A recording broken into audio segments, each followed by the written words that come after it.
Innovation na makambo ya mpepo tope aviation na RDC. Compagnie africaine d'aviation CAA na mokuse alela yango minu na nenga kosakana te di et commandé domaine na ye après réception ya premier Airbus A330 oyo CAA yaka nango mikolo eleki yango nde sukisaka masolo ndimela ngai mwana Kongo ke CAA auti lisusu kobambola koko na botu na domaine aérien avec arrivée pe réception ya deuxième avion esika Airbus A330. Airbus A330 deuxième frappe yango yo ya mokwake na mapate RDC ya boebondi melangai ke mon côté na terrain po ezala nanu te ekomi lelo ntimba na nzuzi veut dire mapasa Airbus A330 ba avion ya mokwake ya liboso eyaka yango yo bozwa lix eza nango neti soki omatio kita na ote po confort nango eza na ba angle nyonso kobanda na bakiti na couloir na first class na classe économique et bongo bozo ya mibale yango yo nyonso eza na excellence pe noblesse moko hors pair boyeba pe bosimba ke Airbus A330 eza ba marque ba avion oyo bomodaka na international ba compagnie aérienne de renom pe crédible nde basalelaka yango bokokuta yango na bamboka lokola Allemagne veut dire na Machaft pe ba pays européen ebele kutu batu ya baaffaire pe mingi ya minene na monde mingi basalelaka yango po na kitoko pe bopeto na luxe na yango surtout mécanisme ya sécurité eza nango chaque siège ndenge kaka boza komona eza na mwa mini télé oyo kotalela bafilme ennui, fatigue, okotika la koyoka yango te USB na pointe pour na chargement ba téléphone tope ba utilité mosusu Airbus A330 ya mibale ya CAA ekomi eza na deux classes first class pour na bino ba grand monsieur na ba grande dame pe ba personnalité misusu ebele avec 36 sièges classe économique pe ezali po na bino bosalaka baaffaire pe bato nyonso ba amoureux ba voyage avec 267 sièges mokoka sala voyage na ba meilleures conditions ndenge nanu ezala te avec Airbus A330 ya mibale ya CAA avion ya sika oyo euti kokoma ekwei deja na mabele timba na nzuzi lelo mibale moko te na Congo bana Congo pe bapaya basepeli oui CAA mfumu na ba innovation deuxième avion Airbus A330 yango ekomi Mbote na bino so balandia info lingala journal ya pepe pona pepe ticket to kofungola basango na biso ya jeudi 3 août na présidence wa pepa chef de l'état Félix Antoine Tshisekedi a visité qui mercredi août 2023 chantier ya construction ya centre financier ya RDC o ezomi na commune ya Gombe héritier Mapindemi reportage. Ezalaki na occasion oyo nde président de la République Félix Antoine Tshisekedi Tshilombo aranda qui profond hommage na ba millions ya victimes atrocités na perpétré na toute impunité depuis près de 3 décennies na RDC. Chef de l'État a dénoncé ba grave violation ya droit international humanitaire DIH na mokuse pe ba droit de l'homme et pas yuapi plus emblématique bazali ba violence sexuelle utilisée délibérément comme arme ya guerre pe affaiblissement ya l'état na but ya ko empêcher pour être assurer promptement protection ya peuple na bango. Événement oyo et marqué qui série ya ba témoignage kuna tomona ki madame Adrienne Kaseka oyo atalisi ndenge ayaki pona kolela pe kobelela na justice asala musala na ye pamba te aza survivante na violence ya Kamwina Sapu na région ya Kasai na ngambo ya Monsieur Désiré Grodia ye na ngambu na ye azali pe survivant ya violence na territoire ya Djugu kuna na Ituri epai wapi asengi ete ba victime bakanga lisusu monokote babelela na mongongo makasi pe ba dénoncer po ete justice esala musala nango. Très touché président de la République Félix Antoine Tshisekedi Tshilombo a renouvelé engagement nae ya lutter contre impunité pe a restaurer autorité de l'État. Alingaki ete ko rassurer que ako aménager ba effort moko ya makasi po ete criminel po bazala châtier. Nation alobi na ba victime ya violation que ba kozala lisusu bango moko te. Président de la République aza conscient na ba conséquences dramatiques oyo que ba violence oyo e komelaki bango. Ayebi ke bokutani na ba problème moko ya makasi oyo e déranger bino e pesi douleur physique, morale puis psychologique. Boyeba ete asengi na moto nyonso oyo azalaki victime na violation a dénoncer yango po ete justice tango nyonso asala mosala na ye. Kaka na présidence Sengele Tebo Simba, chef de l'État Félix Antoine Tshisekedi a présidé qui mercredi 2 août na cité ya Union africaine première cérémonie ya commémoration officielle ya génocide pour na gain économique na RDC. Nadine Assona reportage. Chef de l'État Félix Antoine Tshisekedi Tshilombo a visité qui mercredi 2 août 2023 chantier ya construction ya centre financier ya Kinshasa na commune ya Gombe. Président de la République akendaki kosala suivi ya misala oyo ezali réalisé sur place depuis Mbula Eleki. Lelo bayambi chef de l'État pour la deuxième fois na 9 mois après première visite oyo atalaki état ya avancement ya misala pe azalaki satisfait ndenge Tyran Mildon patron ya société turque Milvest oyo bazali kotonga ouvrage yango atalisaki alobi baza na plus de 90% ya réalisation inauguration na yango ekoki kosalema na décembre ndenge ye alobi projet oyo ekopesa 10 000 bureaux au total pour na centre financier oyo ekozala constitué na 4 tours 21 niveaux oyo ezali dédié na ba ministère ya finance pe budget ba bureau ya gouvernement premier hôtel 5 étoiles avec 240 chambres ekozala pen extension mososo ya centre ya ba congrès ya 3000 places 3000 personnes mingi penza 1200 turcs pe 1800 congolais bango bazali ko travailler na chantier oyo ezali situé na espace oyo ezali entre ministère ya affaires étrangères Athénée de la Gombe pe palais de la justice boye tango ya visite inspection président Tshisekedi azalaki rassuré na ba condition ya misala ya ba ouvrier construction ya infrastructure moderne oyo ezali mbuma ya coopération entre République démocratique du Congo et Longo na Turquie après signature ya ba accord oyo intervenaki na 2022 na Kinshasa na présence ya président Félix Antoine Tshisekedi Tshilombo et Longo na homologue na ye turc Recep Tayyip Erdogan boye tango ya visite officielle na ye na République démocratique du Congo. Na Seigneur Sengele Tebo Simba, président de la commission électorale nationale indépendante à Animaki, cadre de concertation et longo na ba jeune pe basi oyo basangana ki na salle ya conférence internationale ya ministère ya affaires étrangères Stéphania Kande héritier Mapinde reportage. Après la partie politique puis le regroupement pendant 2 jours, président et la commission électorale nationale indépendante Sénina Moukoussé anima qui cadre et la concertation na ba jeune peu ba femme Masolo ou les Kanaki en présence il y a deuxième vice-président bienvenue Ilanga pe Didi Manara rapporteur adjoint Paul Moindo pe questeur AG Matembo Bakisa questeur adjoint Sylvie Bouiremano pe lisusu ba membre ya plénière numéro 1 ya centrale électorale attirer en avant enjeu où il y a double scripteur électoral où il peut permettre à nos postulants de profiter de l'opportunité pour le premier apprentissage de la vie de la démocratie. Particularité des alliés pour Nambala Liboso, Banda 1987, l'électeur Bako choisir ba conseiller communaux. Na décembre 2023, et qu'on marqué tournant historique au côté à fin, Babougumestre P, Babougumestre adjoint au Bazalaka nommé. Opportunité pour na ba jeune P, ba femme, oyo bako postuler pour s'engager dans l'apprentissage oyo. Numéro 1 Yasseni Denis Kadima a attiré attention pour na ba jeune oyo ba bengi bango bazala ba acteur clé pe bazala lisusu manipulé.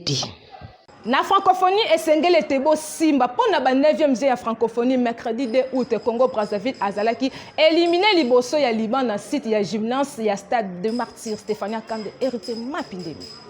ezalaki opesi mbwa alobi na boyi kaka ndenge bozali komona équipe ya basketball ya Liban contre Congo Brazzaville bandongwanaki epai wapi moko alekaki makasi Liban nde azalaki makasi pe plus expérimenté koleka Congolais ya Brazzaville baganaki na 71 à 48 esengo ezalaki makasi réaction ya coach na bango atalisaki ke elongo na journaliste esengo na bango ezali ke bazali compté parmi compétiteurs oyo ezali mbala ya liboso équipe na ye ebeta match ya niveau international bakozala découragé te pour na Congolais à Brazzaville. Nous c'était un problème de fatigue, problème de doublure, un problème de manque d'expérience. Je pense que jusqu'en deuxième mi-temps on aurait pu tenir le coup. Ça veut dire que par exemple ce que nous sommes en train de faire, notre politique, notre projet de jeu du basketball est en bonne voie. Et on ne peut pas se décourager parce qu'on est venu ici, ces filles n'ont jamais joué un seul match international. Témoignage mosusu ezalaki bongo epai ya étranger présent oyo pour la République démocratique du Congo ezali lisusu eloko ya koanvie te na infrastructure oyo ezali libanda. Mon pays avant tout. Et j'ai à vous dire que c'est un truc de fou. C'est magnifique l'organisation, la façon, l'accueil, la sécurité et la fraternité entre nous deux, comme on a été toujours aussi. Et franchement, la RDC n'a rien à envier au match en Europe, que ce soit dans, par exemple, le match de basket devant nos yeux. Na stade de Martyr, tout le monde a qui paie le sous course il y a 100 mètres wapi epai basi elongo na mibali bakimaki nyonso pona koyebisa ke population azali vraiment na esengo na 9e jeu ya francophonie oyo ezali kosalema na ville ya Kinshasa ezali kopesa esengo makasi francophonie oyo. Le jeu de la francophonie. Kaka na francophonie esengeli etebo simba concours ya ba chanson ezalaki moko ya ba jeu wapi epai ba prestataire ya pays différents ba livraki ba pension na bango nyonso esalemaki na 9e jeu ya francophonie na kati ya site ya Palais du Peuple. Stéphania Kande, Héritier Mapinde, reportage. Le jeu de la francophonie. Mesdames et messieurs, combien sur 10 pour le concours de la chanson des 9e jeux de la francophonie jusque-là? Combien? Pardon? 11 sur 10. Maboko, maboko, maboko, maboko, maboko, maboko.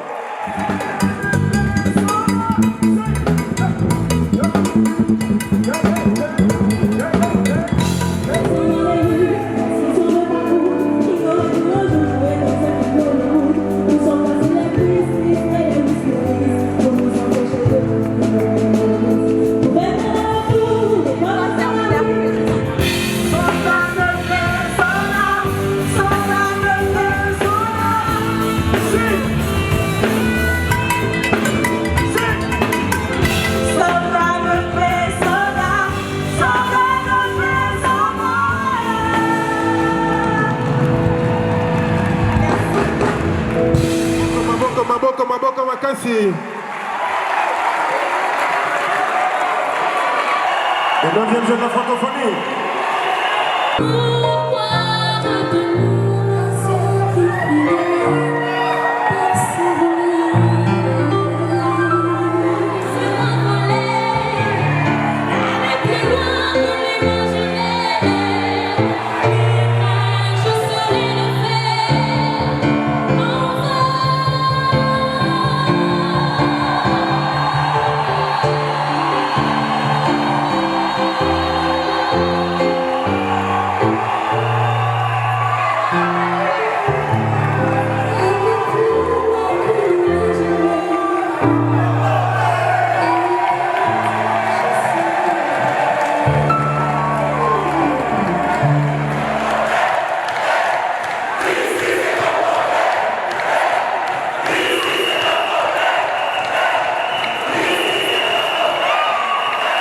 Namasolo ya religion esengeli etebo simba Congo pour Christ CPC na mukuse elongo na évangéliste international Jean-Oscar Kiziamina baza kolengela la campagne d'évangélisation na stade de Martyr na Kinshasa kobanda vendredi 18 août ti dimanche 20 août 2023 et kozala bongo lo sambo pona mboka pe mabota bolanda ba détail na yango. Aïe! Ndeko ya Congo! Est-ce que soyo qui sango ya CPC 2023 Congo pour Christ avec l'évangéliste international Kizamina Kibila Jean-Oscar, l'homme de Dieu, l'homme de feu. Yoka CPC 2023, grande campagne d'évangélisation et de guérison miracle. Kanga date malamu du vendredi 18 au dimanche 20 août 2023 à partir à 12h Ngenga na stade de martyr. Et c'est le seul rendez-vous. Il y a prière pour na mboka, et prière pour na famille. Blocage, stérilité, paralysie, malade et oumeli. L'évangéliste international Kizamina Kibila Jean-Oscar à lobby. Si ton Dieu est mort, et c'est le mien pendant 3 jours à CPC 2023 dans stade des martyrs. Kobo Sanate, conférence des ministres, des serviteurs et servantes de l'Éternel du 15 au 17 août 2023 dans le quartier général. Il y a ministère la puissance du nom de Jésus-Christ. Oyo et Zoami, na croisement Capella et chaussée de Kimweza numéro 8, quartier Yolo Sud, commune à Kalamu, référence Maître Toro. Ah! Bon à CPC 2023, Gana Zangate. Na masole enseignement esengele tebo simba Université catholique archidiocèse ya Kinshasa omnibus ba fongoli déjà ba porte na bango pour na ba inscription pour na année académique 2023-2024. Stéphania Kande, héritier Mapindem, reportage.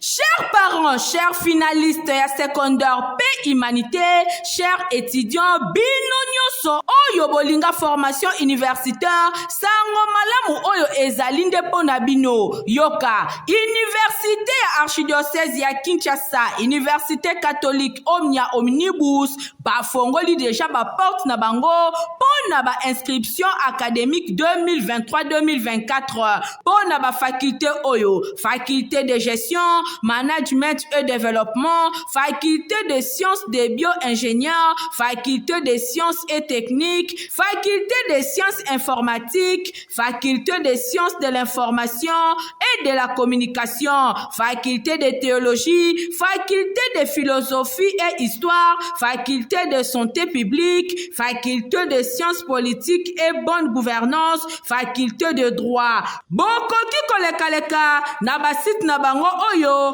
pona kozwa ba formulaire ya ba inscription pe ko déposer ba dossier na bino na rigini wapi epai ba bureau administration ezali soki ozali na rond-point Ngaba tuna kaka paroisse catholique Reine des Apôtres ozali mobimba na Omnia Omnibus na site ya Ngalema faculté de théologie et école théologique ya mariage na grand séminaire Saint-Jean 23 référence paroisse Saint-Léopold. La commune ya Kitambo, référence centre catholique Nganda, grand séminaire philosophie Saint-André Kagwa. La commune ya Kasavubu, site ya Sayo, référence ex-IFAD. Bokanisi esili, Omnia Omnibus, apesi bino possibilité ya kozwa pe ba inscription en ligne au koki ko remplir formulaire na yo kitoko bisika ozali sans que on se déplacer. Kota na internet pe beta site oyo www.universitéomniaomnibus.com tope obengi bango na numéro oyo 083 14 45 562 et silika kate Université Omnia Omnibus a bombeli pe bino système ya LMD licence master pe doctorat. Omnia Omnibus ezali université ya science conscience pe excellence awa soki osilisi okobima na bafongolo ya misala nyonso na maboko na yo bosala mbango po awa ba place ezali limité. Soyez le bienvenu. Na masolo ya football, tournoi ya football, ya interquartier na impulsion ya Jean-Noël Munoka, cadre ya parti ASF Babeta qui du 18 au 28 juillet na terrain STP na Jamaïque na Kitambo. Objectif etala ki ya ko sangisa bana ya commune ya Kitambo. Christian Kengeben, Michael Bristoto, reportage.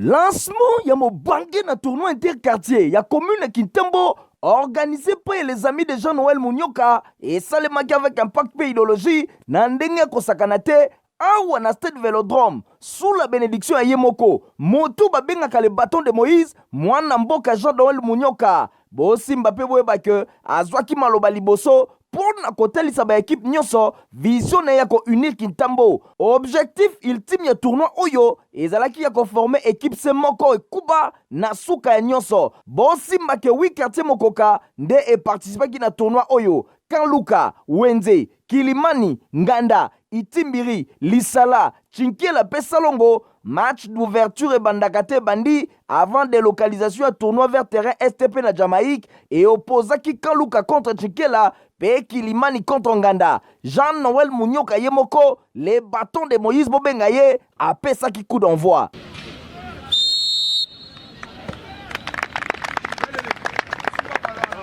Tournoi et betama kitoko. Final et comme Kate Koma et Bongotango Yemoko, Jean-Noël Munyoka, les bâtons de Moïse, Agnataki terrain, Mabele Fonga Matonini, Bozo Lokoyo. Troisième place et Betamaki entre Lisala na Kilimani. Lisala gagnaki na bati au but na Souka. Après rencontre Moko après y a un but partout. Finale opposaki bongo Wenze contre Chinkela. Wenzende abimaki champion au tournoi. Après bati au but, il y a 3 contre 2.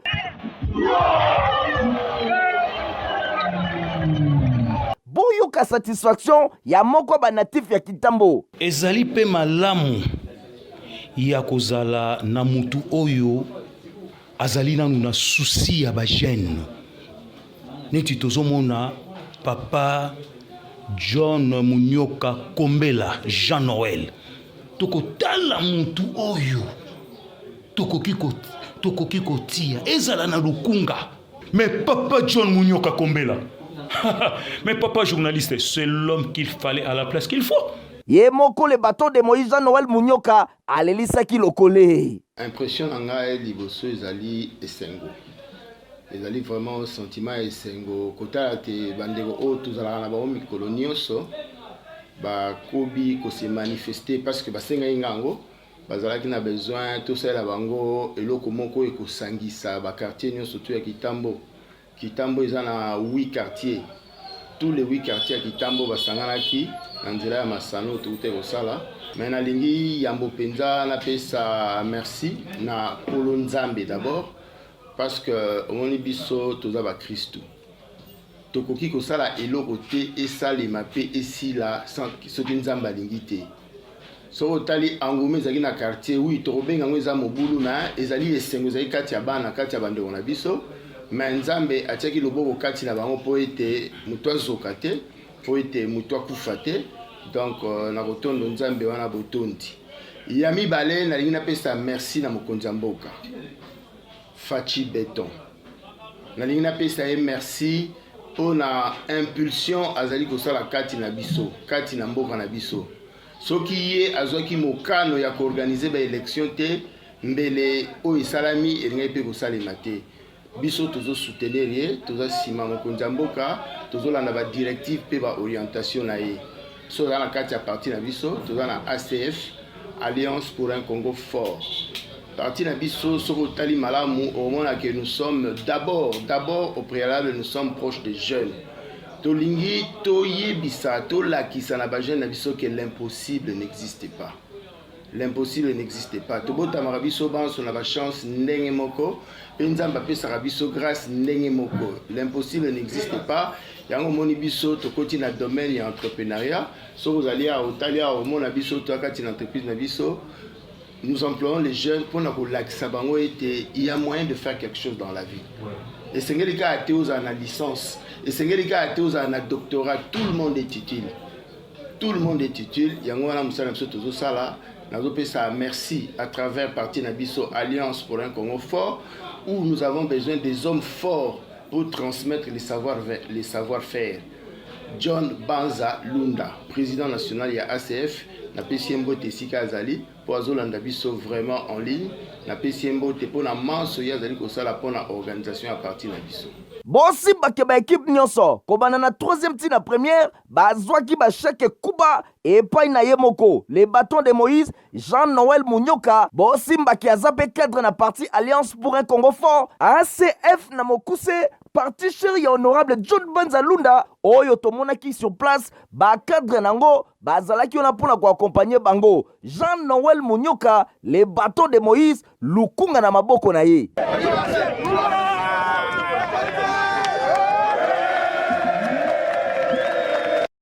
Centre de recherche pharmaceutique ya Luozi CRP na Mukuse bazosala depuis création na yango bakisi kitoko pona kosunga population bolanda ba détail nango elongo na hérité mapindeni.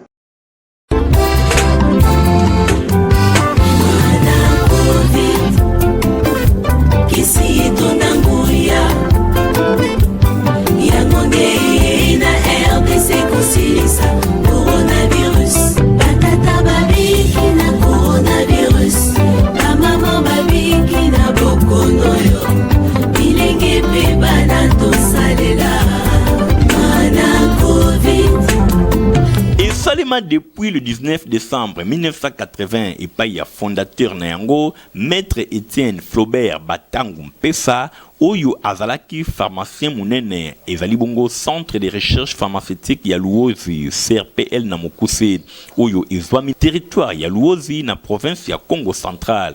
42 ans après CRPL bazali kosala kaka mosala kitoko pona kosunga population ya RDC pe ya mokili mobimba na bakisi kitoko oyo bazali kosala lokola manadiar esalema na 1984 nde ezalaki homologué pe ekotaki na marché ezali produit à liboso oyo esalema na banzite kasi ebimi sous forme ya ba comprimé manadiar esilisaka diarrhée libumo pasi ba amib ba levir pe ezali anti-hémorroïdaire na 1999 nde batiaki na marché produit oyo babengi manalaria pona kosilisa malaria kisi oyo ata mwasi ya zemi akoki komela yango sans problème. Bongo tangu COVID-19 eyaki na mokili mobimba centre de recherche pharmaceutique ya Luozi balalaki pongite elongo na fondateur na yango maître Étienne Flaubert Batangu bango bamipesaki na ba recherche pona kobimisa produit babengi mana covid oyo elongaki COVID-19 pe yango ezalaka homologué le 24 novembre 2020 oyo esilisaka pe kosu mutu pasi rhumatisme grippe pe ba fièvre ya ndenge na ndenge. Centre de recherche pharmaceutique ya Luozi ezali dirigé lelo epai ya directeur général Dadi Batangu Mpesa boye ezali centre moko oyo esalaka ba recherche pe ezali kobimisa ba résultat na yango esala ba ouvrage scientifique ya ndenge na ndenge plus de 150 mobimba pe ba résultat ba recherche oyo ebimaka. Pharmacien Étienne Flaubert Batangu azali pharmacien oyo akomaka vraiment mingi. Mwana mboka Dadi Batangu Mpesa oyo azali directeur général ya centre de recherche pharmaceutique ya Luozi CRPL na Mokuse ye azalaka invité mikolo eleki na ONG international Prometra international yango et travaillaka na cadre ya pharmacopée africaine boye bango ba invitaka Dadi Batangu Mpesa oyo azali directeur général ya centre de recherche pharmaceutique ya Luozi ye azali lelo membre ya comité scientifique ya Prometra international. Centre de recherche pharmaceutique ya Luozi bazali kosala toujours mosala kitoko pona santé ya bato.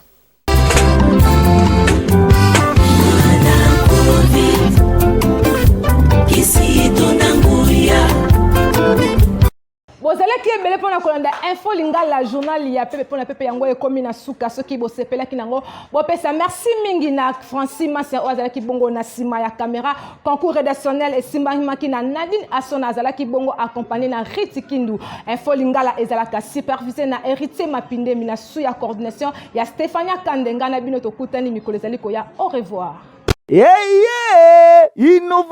Innovation na makambo ya mpepo tope aviation na RDC.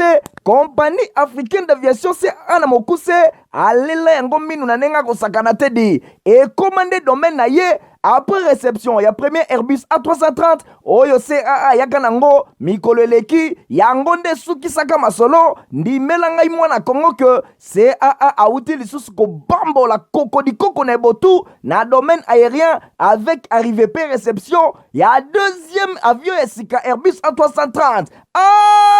Airbus A330 deuxième frappe yango yo ya mokwake na mapate RDC ya boyebondi melangai ke mon côté na terrain po ezala nanu te ekomi lelo ntimba na nzuzi veut dire mapasa Airbus A330 ba avion ya mokwake ya liboso eyaka yango yo bozwa lix eza nango neti soki omati okita na yo te po confort nango eza na baangle nyonso kobanda na bakiti na couloir na first class na classe économique ebongo bozwa ya mibale yango yo nyonso eza na excellence pe noblesse moko hors pair boyeba pe bosimba ke Airbus A330 eza bamarke ya baavion oyo bomodaka na international bakompagnie aérienne de renom pe crédible nde basalelaka yango bokokuta yango na bamboka lokola Allemagne veut dire na Machaft pe bapays européen ebele kutu bato ya baaffaire pe mingi ya minene na monde mingi basalelaka yango mpo na kitoko pe bopeto na luxe na yango surtout mécanisme ya sécurité eza nango chaque siège ndenge kaka boza komona eza na mwa mini tele oyo kotalela bafilme ennui, fatigue, okotikala koyoka yango te USB na pointe pour na chargement ba téléphone tope ba utilité mosusu Airbus A330 ya mibale ya CAA ekomi eza na deux classes first class pour na bino ba grand monsieur na ba grande dame pe ba personnalité misusu ebele avec 36 sièges classe économique pe ezali po na bino bosalaka baaffaire pe bato nyonso baamoureux ba voyage avec 267 sièges mokoka sala voyage na ba meilleures conditions ndenge nanu ezala te avec Airbus A330 ya mibale ya CAA avion ya sika oyo euti kokoma ekwei deja na mabele timba na nzuzi lelo mibale moko te na Congo bana Congo pe bapaya basepeli oui CAA mfumu na ba innovation deuxième avion Airbus A330 yango ekomi